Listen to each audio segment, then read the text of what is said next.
inshuti nawe twatandukanye baza twiyegereza batsimura kaza neza abavuye mu isime imiruho yose irashize dore ubwami mwategurijwe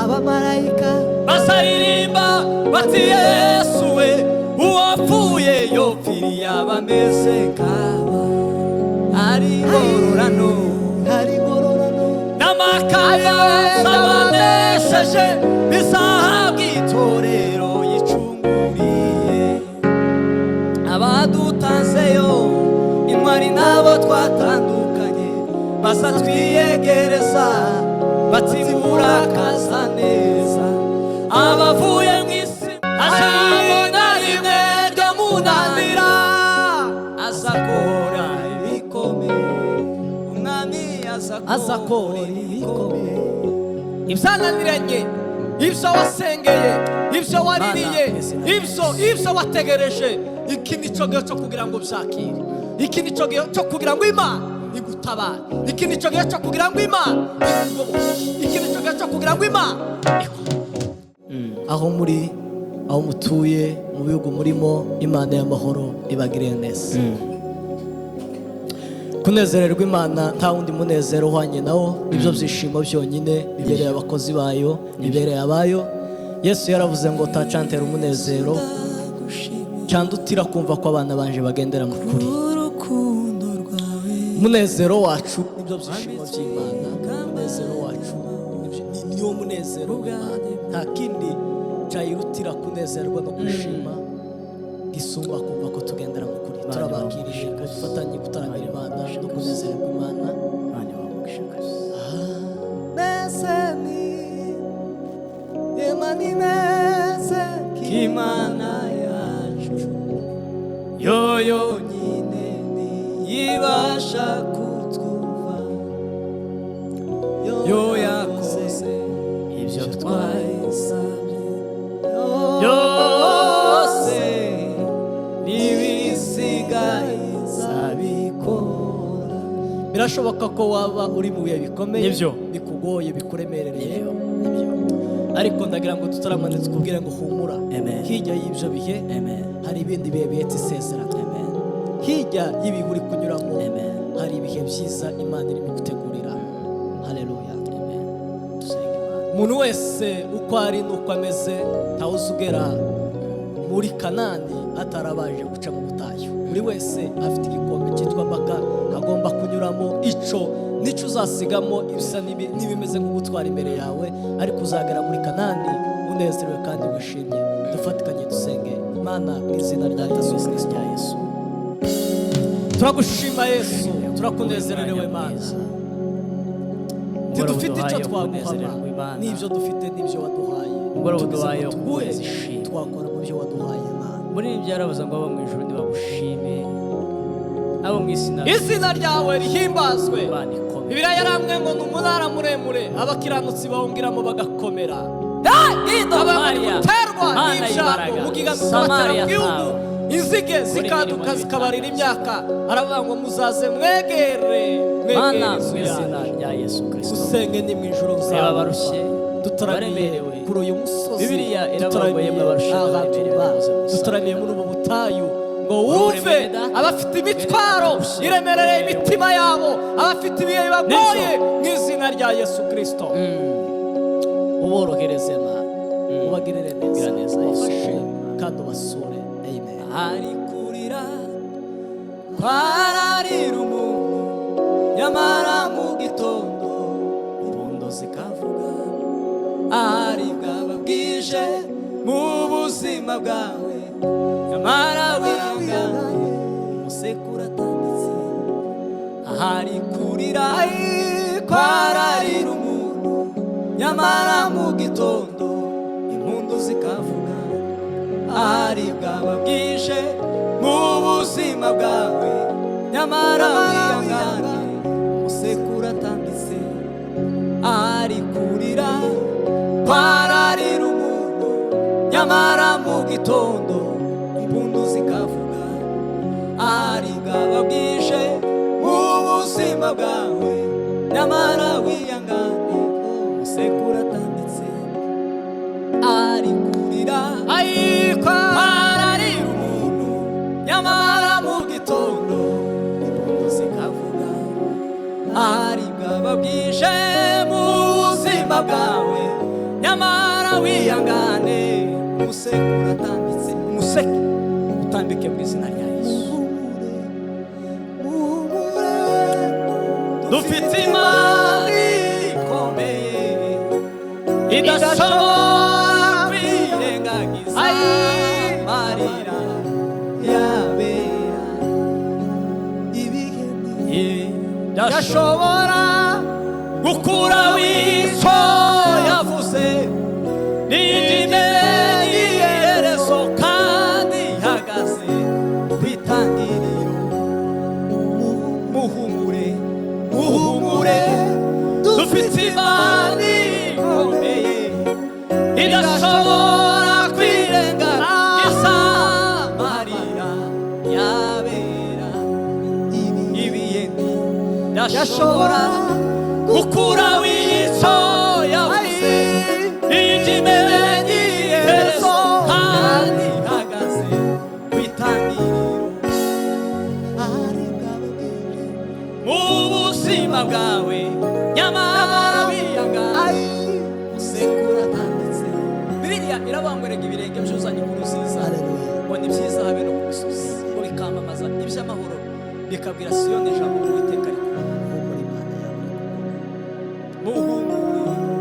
Muhumure dufite Imana ikomeye idashobora kwirengagiza amarira yabera ibiyeti idashobora gukuraho icyo yavuze indime n'iherezo kandi ihagaze. Mana we plaque de mission indime n'iherezo kandi ihagaze nimureme nshuti nimureme tuzamubona uwo mwami mwiza ubupfubyi ndetse n'ubupfakazi tuzaba tubiseze. Bakozi b'Imana nimuze twiyeze teba asimao parite de varie Mana muhore mu izina rya Yesu. Lala samo laridi zafo shamburu Mana Guriya araje oya ntibigitize Guriya ndamubona Guriya araje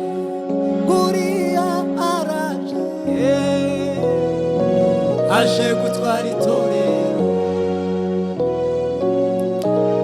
oya ntibigitize Guriya ndamubona Guriya araje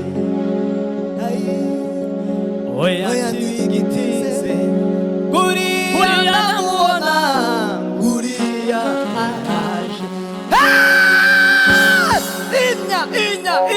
Mana y'amasezerano Mana y'ukuri variditas sam wanasifiwe yeme mwabusho bw'Imana iyangana ibihe muri wa uhoraho uzabona ibyishimo. Hasigaye igihe gito intambara ikazashira hasigaye igihe gito intambara ikazashira tukarogwe muri iyi si tukareka Imana yawe mu makuba no mu byago kurikira umwami Yesu. Buri munsi aduha kunesha zose buri munsi aduha kunesha byose. Nunanigwa mu rugendo inzira maze kura no mu makuba y'isi Imana iza kuruhu hasabaho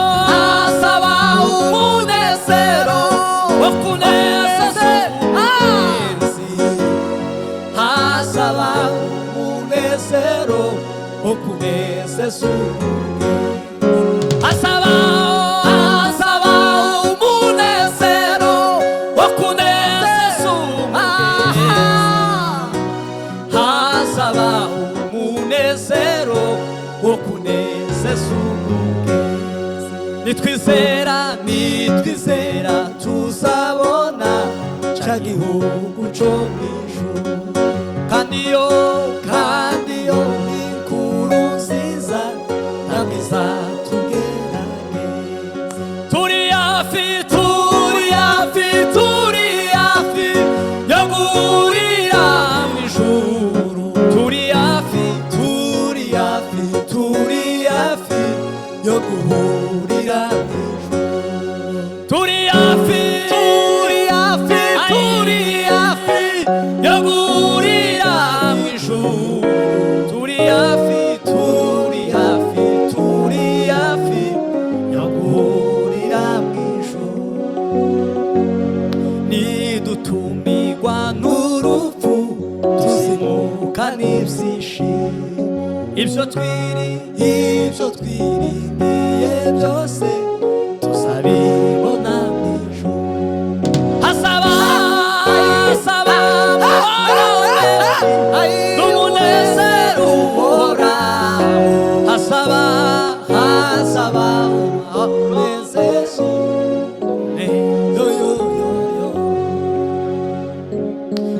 nidutumirwa n'urupfu tuzimuka n'ibyishimo kandi yo inkuru nziza kandi izatugerage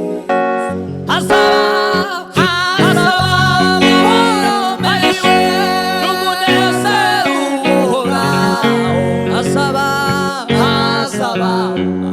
oro menshi n'umunezero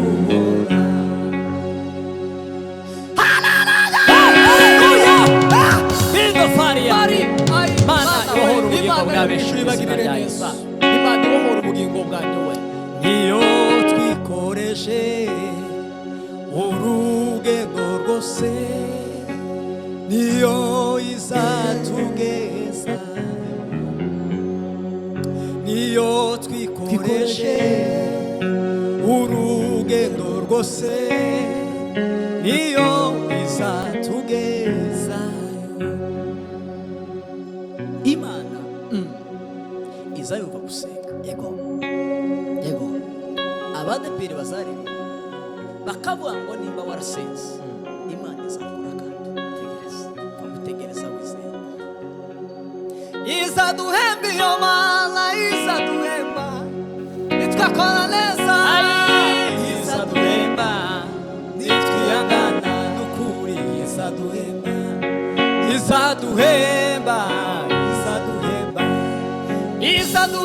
Imana izaduhemba nitwakora neza izaduhemba nitwiyangana n'ukuri izaduhemba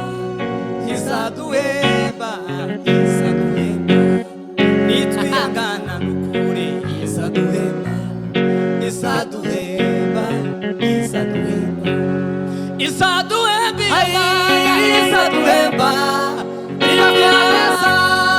izaduhemba nitwiyangana n'ukuri izaduhemba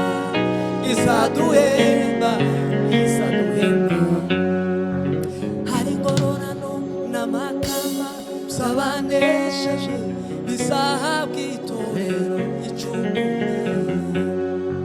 abadutanzeho inshuti n'abo twatandukanye bazatwiyegereza batsimura akaza neza abavuye mu isime imiruho yose irashize dore ubwami mwategurijwe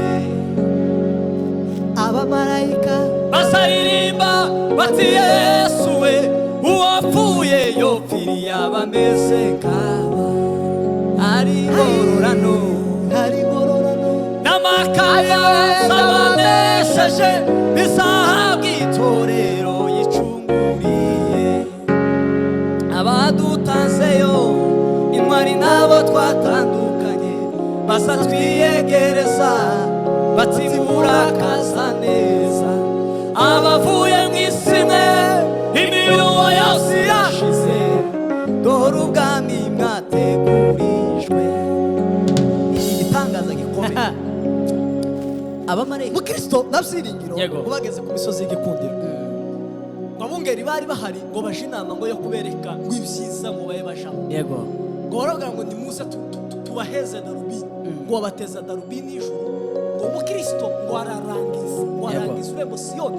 Abaswahili bazavuga ngo agwara indwara y'umunezero ngo arangije Siyoni ngo agwara indwara y'umunezero ngo yararangije ngo ibyiza ngo bitase i Yerusalemu.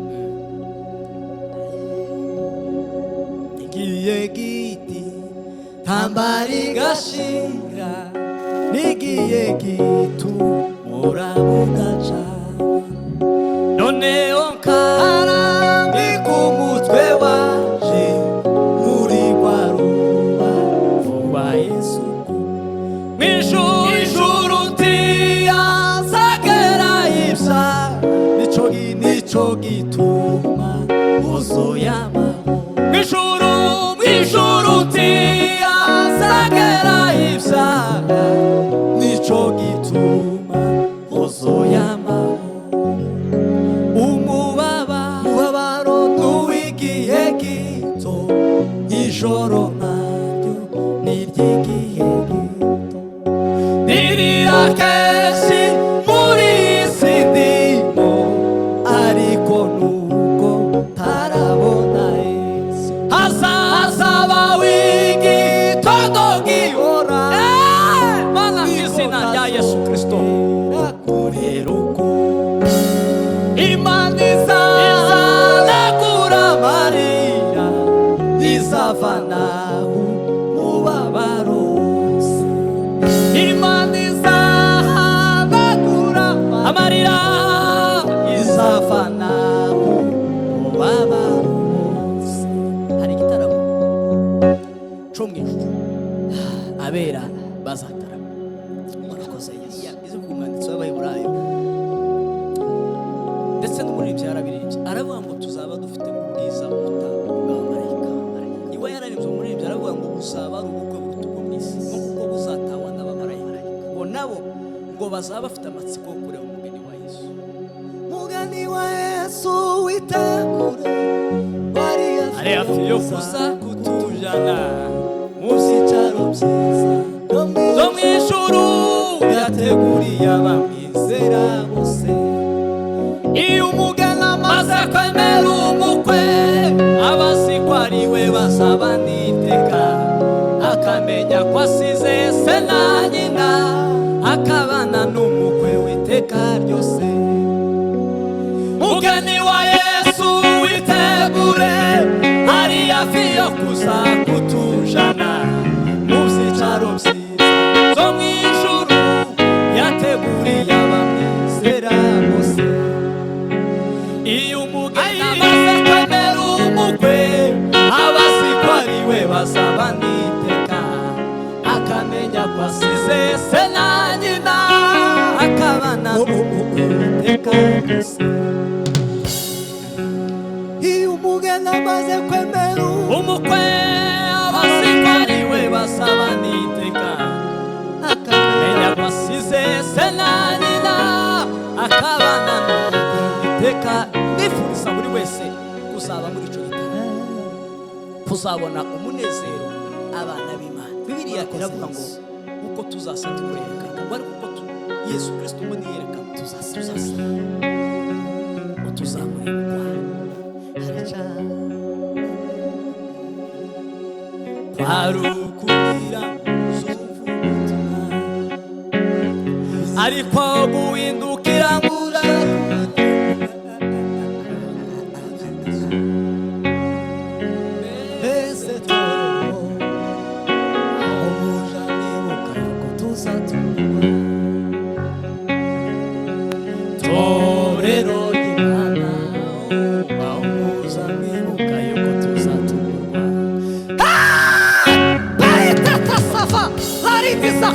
ijuru rigutabare, ijuru rikugirire neza, ijuru rikugenere umugabane wihariye. Mana, izina rya Yesu Kristo. birashoboka ko waba uri ku musozi runaka w'agahinda n'umubabaro, birashoboka ko umaze igihe kirekire utegereje isezerano, ariko tegereza wihangane. Yabivuze niyo kwizera no kubikora izana ijambo utabara ndawigisha inama. Tabara itabara geze rimwe na rimwe igatabarira mu kaga. Ayiwe tukibeshe Imana titabara, ijambo utabara ndawigisha inama. Ayiwe itabara hageze rimwe na rimwe igatabarira mu kaga. N'Imana itazibura kugira Imana izakora. Tegereza wihanganye muvandimwe, tegereza wihanganye mubyeyi, tegereza wihanganye wa mupapa we, tegereza wihanganye wa mumama we, tegereza wihanganye wa mujeyi we, tegereza wihanganye. Yabivuze izabikora, yabivuze izabikora. Dawidi yaranditse aravuga ngo n'Imana irinda isezerano ryayo, n'Imana itegereza isezerano ryayo, n'Imana iragira isezerano ryayo. Mana we ijuru rikavaho azamuremera isi y'amasezerano, azamuremera isi y'amasezerano. twakuvaho tukajya ahandi, niwe ufite amagambo meza, amagambo meza y'ubugingo. Niwe ufite amagambo meza, amagambo meza y'ubugingo. Niwe ufite amagambo meza, amagambo meza y'ubugingo. Nk'uko imparakazi zagizwa no gushaka amazi mu butayu, niko Mwami waje imitima yacu yagizwa no kumva ubutumwa. Imitima yacu yagizwa no kumva ubutumwa. Aho Mwami ndagufite binteye ubwoba bwinshi, ese byashobora kugeza niyo mpamvu Mwami gusaba yawe Yesu we meridizako tandi levariye. niyo mpamvu Mwami gusaba Mana y'amahoro we. ayiwe, niyo mpamvu Mwami gusaba ngugaze ubugingo bwanje. Iki si cyo gihe cyo kugenda usabiriza, iki si cyo gihe cyo kugenda n'ubumuga, ahubwo ni igihe cyo guhaguruka ukigendera. Bibiliya iravuga ngo Petero na Yohana ngo bageze ku rusengero rwitwa Rwiza, ngo basanga umuntu waremaye wari umaze igihe kirekire ngo asabiriza, ategereje isezerano. ababonye ngo atekereza ko ari icyo bakuramo. Bamugezeho baramubwira ngo ifeza n'izahabu dufite, ariko icyo dufite turakiguheza mu izina rya Yesu. Uriya utekereza ko afite igisubizo cyawe ashobora kuba atakimurimo, ariko Imana ifite igisubizo. Iki si cyo gihe cyo kugenda n'ubumuga, iki si cyo gihe cyo gusabiriza, ahubwo ni igihe cyo guhaguruka ukigendera. Waba warigeze kumva amakuru y'ikimuga cyahora gisabiriza urusengero rwitwa Rwiza? Cyari ikimenyetso. Ndasengera mwene data urushe, ndasengera mwene data ubabaye, ndasengera abavandimwe bari munsi y'imbohe ngo batahageze,